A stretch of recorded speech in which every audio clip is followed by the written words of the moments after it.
Buyur.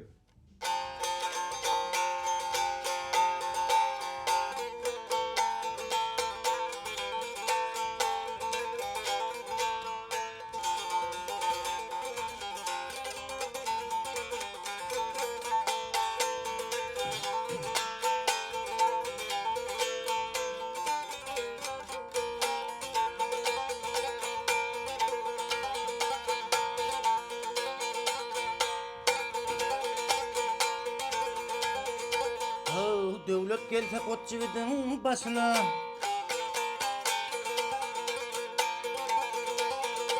ay devlet gelse Koçyiğit'in başına, mıyıkman baştan gelse ya Desterxan gelir.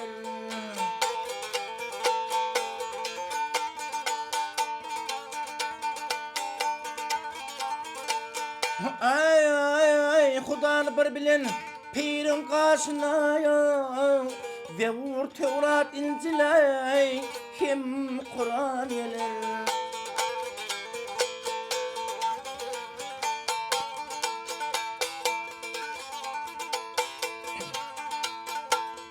Necani saylayıp oğul kıyıp verdin, oğul kıyıp verdin ay akıl hem kalem kaş görer göz verdin.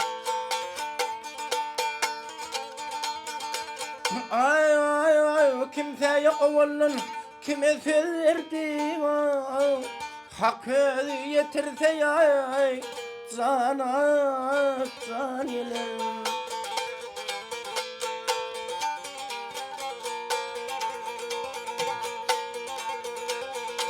Ay hak demeli hak, hak demeli hakın adenişine. Oh hak demeli hakın eden işine. Ödü karap teverine daşına. Ay ay ay seher ağlap duran merdin karşına ya. Şahı merdan atlayay bir merdan gelir.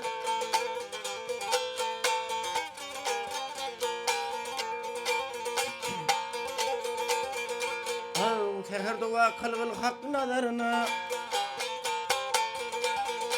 Ay seher dua kılay hak nazarına. Huday erehim etmez ay öz bilarına.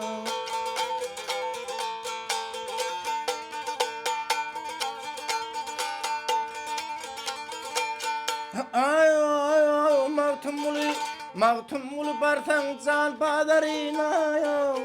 Can satan görmersen ay can alam yeler.